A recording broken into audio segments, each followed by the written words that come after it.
मेरा नाम अनन्या है। मैं 30 साल की हूँ और पुणे में रहती हूँ। एक कॉलेज में प्रोफेसर हूँ। हिंदी साहित्य पढ़ाती हूँ। मेरी जिंदगी साधारण है, लेकिन मेरे भीतर एक दुनिया है जो शायद बाहर से कोई नहीं देख पाता। मैं अविवाहित हूँ। कभी शादी के बारे में सोचा भी नहीं, क्योंकि एक बार प्यार में ठोकर खाई थी। उसका नाम था अर्जुन। कॉलेज के दिनों में हमारी दोस्ती हुई, फिर प्यार।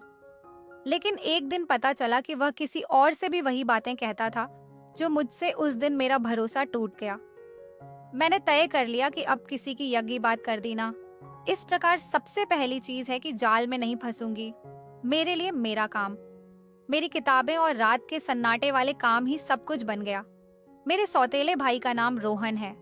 वह 35 साल का है और मुंबई में एक सॉफ्टवेयर इंजीनियर है।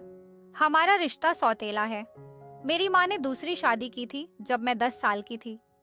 रोहन मेरे सौतेले पिता का बेटा है। बचपन में हमारी ज्यादा और बनती नहीं थी।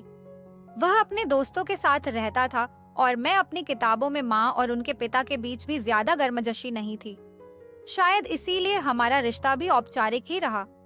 साल में एक दो बार मिलते थे, कभी दिवाली पर, कभी किसी शादी में। रोहन की शादी 4 साल पहले हुई थी, लेकिन पिछले साल उसकी पत्नी की एक कार हादसे में मृत्यु हो गई। उसके बाद वह थोड़ा बदल गया। पहले वह हंसता बोलता था, अब चुप रहने लगा। फिर पिछले हफ्ते उसने मुझे फोन किया, अनन्या मैं कुछ दिनों के लिए पुणे आ रहा हूँ। काम के सिलसिले में और एक रात रहूंगा और तुम्हारे साथ थोड़ा वक्त भी गुजार लूंगा। मैंने कहा आ जाओ, अच्छा लगेगा। मुझे सचमुच खुशी हुई। आखिर परिवार का कोई सदस्य घर आए तो मन को सुकून मिलता है। वह शुक्रवार की दोपहर पहुंचा। मैं कॉलेज से लौटी तो देखा कि वह मेरे घर के सोफे पर बैठा चाय पी रहा था। उसने मुझे देखकर हल्की सी मुस्कान दी और बोला, क्या हाल है प्रोफेसर साहिबा? जिम, मैंने हंसकर जवाब दिया, बस किताबों और बच्चों के बीच जिंदगी कट रही है। तुम बताओ। उसने चाय का कप टेबल पर रखा और कहा, बस काम और अकेलापन, सोचा काम के बहाने तुमसे मिल लूं। फिर शाम को हमने साथ में खाना बनाया। मैंने दाल और चावल बनाए, उसने सब्जी किचन में खड़े खड़े। उसने कहा, अनन्या तुम अभी भी वही पुरानी दाल बनाती हो जो मुझे मुझे पसंद नहीं थी। मैंने हंसते हुए कहा, और तुम अभी भी वही शिकायत करते हो। कुछ तो बदला करो। खाना खाने के बाद हम लिविंग रूम में बैठे। टीवी पर एक पुरानी फिल्म चल रही थी। हमने थोड़ी देर देखी। फिर मैंने कहा, चलो छत पर चलते हैं। हवा अच्छी चल रही है। पुणे की शाम ठंडी और सुहानी होती है। मुझे छत पर बैठना पसंद है। हम इस पर इतवार रहे। 2 कुर्सियां डाली और बातें करने लगे। रोहन ने अपनी जॉब की बातें बताई, कैसे उसका बॉस उसे परेशान करता है, कैसे वह रात रात भर कोड लिखता है।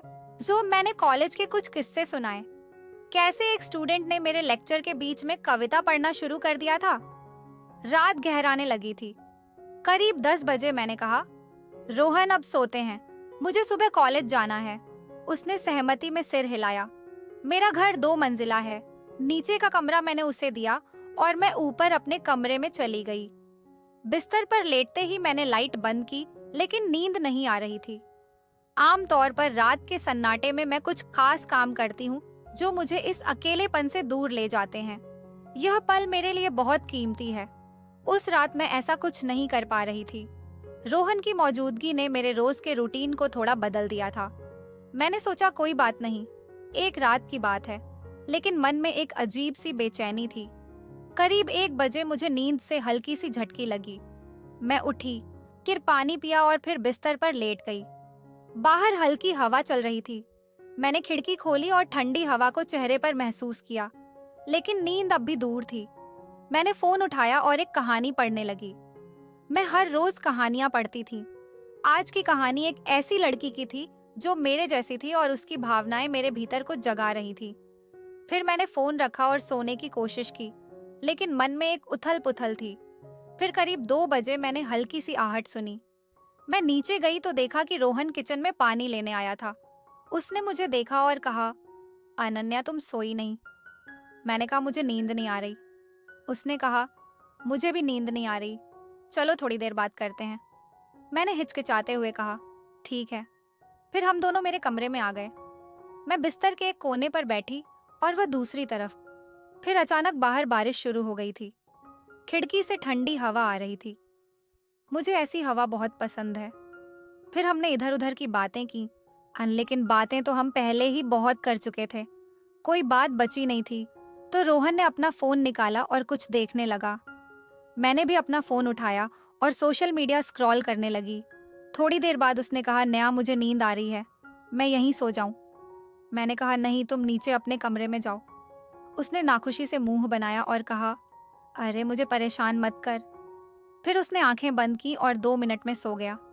मैं उठी, बाथरूम गई और अपने तंग कपड़ों को बदलकर डीले नाइट सूट में आ गई। मुझे तंग कपड़ों में नींद नहीं आती। वापस लौटकर मैं बिस्तर पर बैठी और फोन पर वही कहानी फिर से पढ़ने लगी। रोहन सो रहा था और उसकी सांसों की आवाज कमरे में गूंज रही थी। मैं उन कामों को नहीं कर पा रही थी जो मुझे रात के सन्नाटे में सुकून देते हैं। कहानी पढ़ते पढ़ते मेरा मन उसमें खो गया। उस लड़की की जिंदगी मेरे सामने चल रही थी। उसका अकेलापन, उसकी बेचैनी, सब कुछ मेरे भीतर कुछ हिला रहा था। मैंने फोन रखा और सोने की कोशिश की, लेकिन नींद नहीं आई। रोहन की खर्राटों की आवाज मुझे और परेशान कर रही थी। अगर वह वहां नहीं होता तो शायद मैं अपने विचारों में डूब जाती या कुछ ऐसा करती जो मुझे रात के अकेलेपन में अच्छा लगता है। लेकिन उसकी मौजूदगी ने सब कुछ रोक दिया था। मैं अपने ही ख्यालों में उलझक गई थी। तभी रोहन ने करवट बदली और सीधा हो गया। उस पे से हल्का सा कंबल सरका।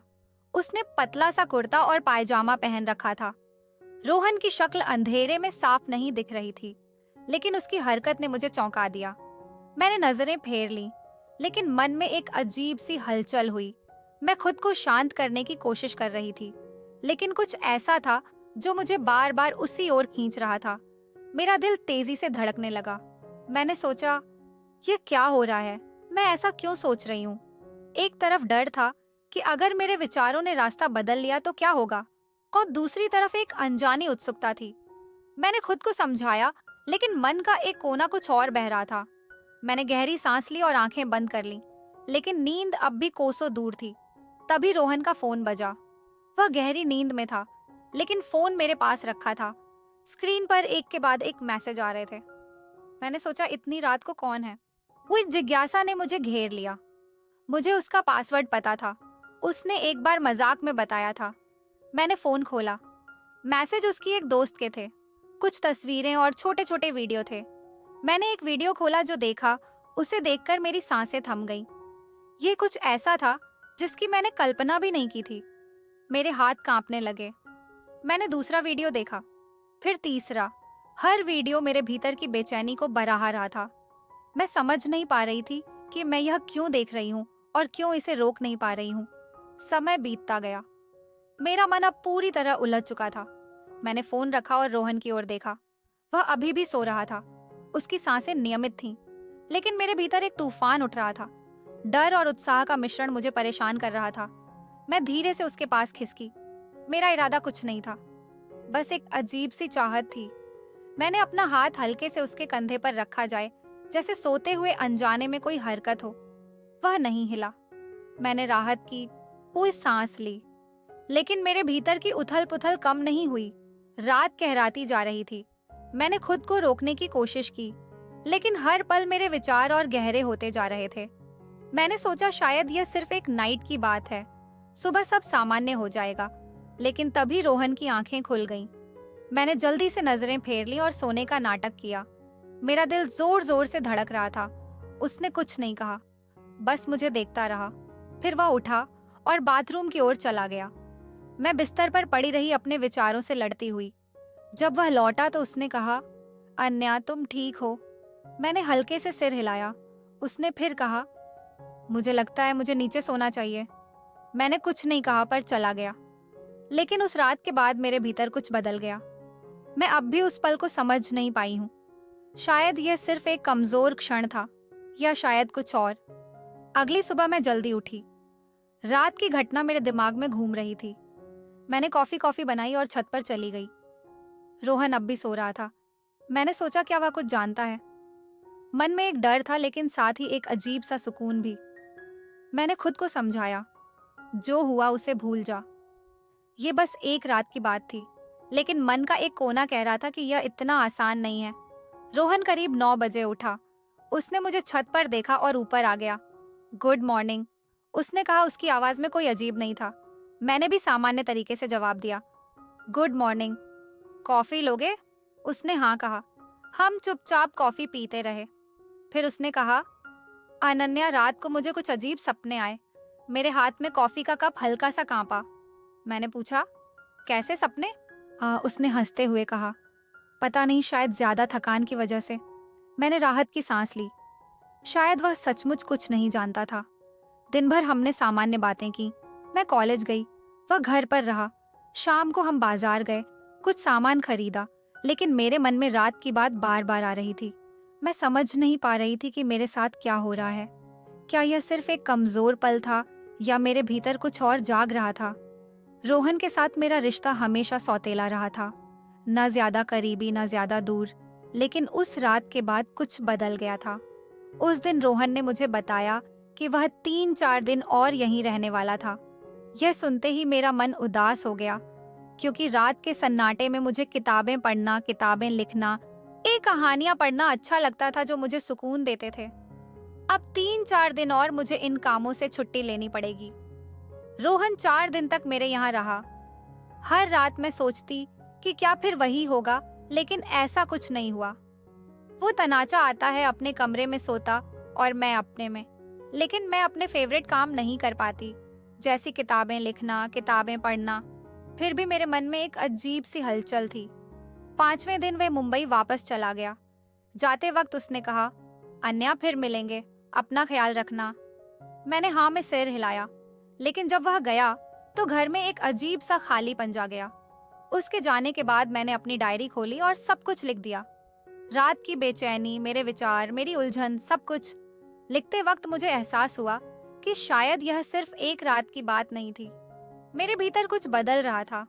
मैंने सोचा, क्या मुझे जिंदगी को एक और मौका देना चाहिए? क्या मुझे अपने अतीत को भूलकर आगे बढ़ना चाहिए? ये रोहन के साथ जो हुआ वह शायद बहाना था।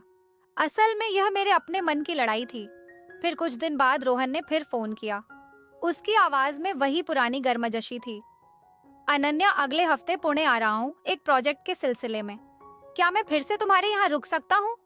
मैंने हिचकिचाते हुए कहा, हाँ, क्यों नहीं। लेकिन मेरे मन में